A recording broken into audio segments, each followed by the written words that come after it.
একদিন হজরত উমর রাদিয়াল্লাহু তাআলা আনহু রাতে গোপনে হাঁটতে বের হলেন জনগণ কেউ দুঃখে দুর্দশায় আছে কিনা তা দেখতে।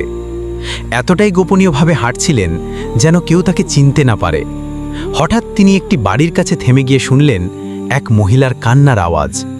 তিনি কাছে গিয়ে শুনলেন মহিলাটি তার সন্তানদের জন্য কোনো খাবার না পেয়ে গভীর দুঃখে কাঁদছেন।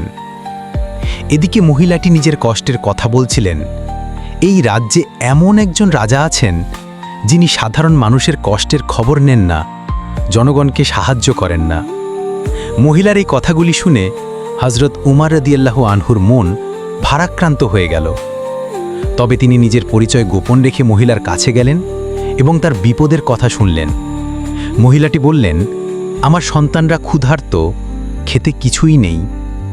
হজরত উমর রাদিয়াল্লাহু আনহু কিছু না বলে দ্রুত নিজের প্রাসাদে ফিরে যান। তিনি নিজেই কাঁধে একটি বস্তা আটা তুলে নিয়ে সেই মহিলার বাড়িতে পৌঁছালেন। মহিলাকে সাহায্য করার সময় তিনি বললেন, এখন তোমার সমস্যার সমাধান হবে। মহিলা অবাক হয়ে তার দিকে তাকালেন। তিনি জানতেন না যে ব্যক্তি তাকে সাহায্য করছেন সেই হজরত উমর রাদিয়াল্লাহু আনহু নিজেই সেই রাজা। মহিলার চোখে আনন্দ ও কৃতজ্ঞতার ঝলক দেখা গেল। তিনি চিৎকার করে বললেন, এ রাজ্যে রাজা তো তোমারই হওয়া উচিত ছিল। হজরত উমর রাদিয়াল্লাহু আনহু মৃদু হাসলেন এবং বললেন, আমি তোমাদের সেবা করতে এসেছি, জনগণের জন্য।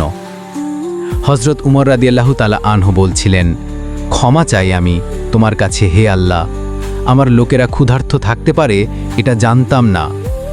এভাবে হজরত উমর রাদিয়াল্লাহু আনহু তার সহানুভূতি এবং দায়িত্বশীলতা দেখিয়ে গরিব মহিলার জীবনকে আলোকিত করেছিলেন, যদিও তিনি মহিলার কাছে পরিচয় গোপন রেখেছিলেন। হজরত উমর রাদিয়াল্লাহু আনহু আমাদের শেখান যে নেতৃত্ব শুধুমাত্র শাসনকর্তার কাজ নয়, মানুষের প্রতি দায়িত্ব পালন করা এবং তাদের সহায়তা করাও এক মহান দায়িত্ব।